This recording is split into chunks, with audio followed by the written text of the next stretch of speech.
আমাদেরকে আল্লাহ রাব্বুল আলামিন তার রহমত থেকে নিরাশ হতে বারণ করছেন। যে যত পাপ করেছে জীবনে, যদি একটা বার কেউ যদি আল্লাহ পাককে মন থেকে ডাকে, চোখ দিয়ে ঝরঝর করে পানি পড়ে, আল্লাহ পাককে বলে, সেজদায় গিয়ে পড়ে আল্লাহকে বলে রব্বিক ফিরলি, আল্লাহ আমাকে মাফ করে দাও, তার মনের মধ্যে যদি সততা থাকে, মন থেকে যদি সেই কথাটা বলে থাকে, আল্লাহ পাক শুধু তাকে ক্ষমাই করবেন না, তার সমস্ত গুনাহগুলোকে আল্লাহ নেকি দিয়ে পরিবর্তন করে দিয়েছে।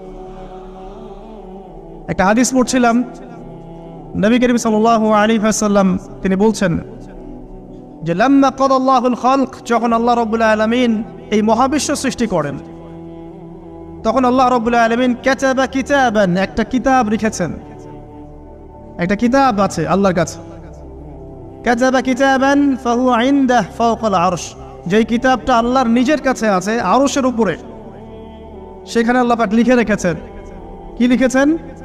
ইন্না রাহমাতি সাবাকাত গদাবি, প্রতিটা ক্ষেত্রেই আমার রহমত, আমার দয়া, আমার করুণা আমার গজবকে পরাজিত করেছে। মানে আল্লাহ রাব্বুল আলামিনের গজব এর উপরে আল্লাহ পাকের রহমত অবস্থান করছে। জীবনের কোনো ক্ষেত্রে হতাশ হওয়ার কোনো সুযোগ নাই।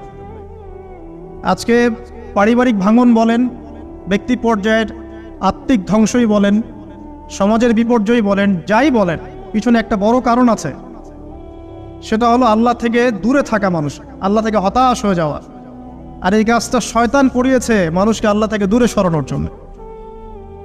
কিন্তু আল্লাহ রাব্বুল আলামিনের কাছে কেউ যদি যেতে চায়, মন থেকে যদি আল্লাহকে একটা বারও ডাকে, আল্লাহ পাক এক ডাকের মাধ্যমেও তার গুনাহ মাফ করতে পারে। দুজন ব্যক্তির ঘটনা পড়লাম।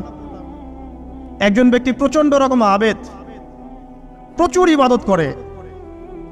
আপনারা জানেন ইবলিসও কিন্তু আবেদ ছিল, ইবলিস কিন্তু প্রচুর ইবাদত করেছে। এখন ওই ব্যক্তির একজন বন্ধু ছিল, এটা বানু ইসরাইলদের ঘটনা। তো সেই বন্ধু পাপী ছিল, বিভিন্ন কবিরা গুনাহ করত।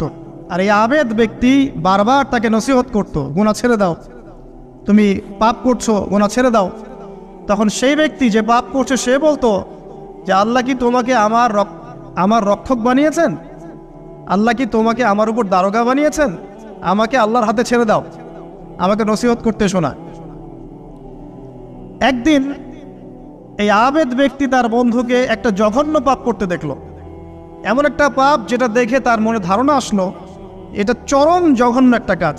তখন সে মুখ ফসকে বলে ফেলল যে আল্লাহ তোকে আর মাফ করবে না, আল্লাহ তোকে জান্নাত দিবে না।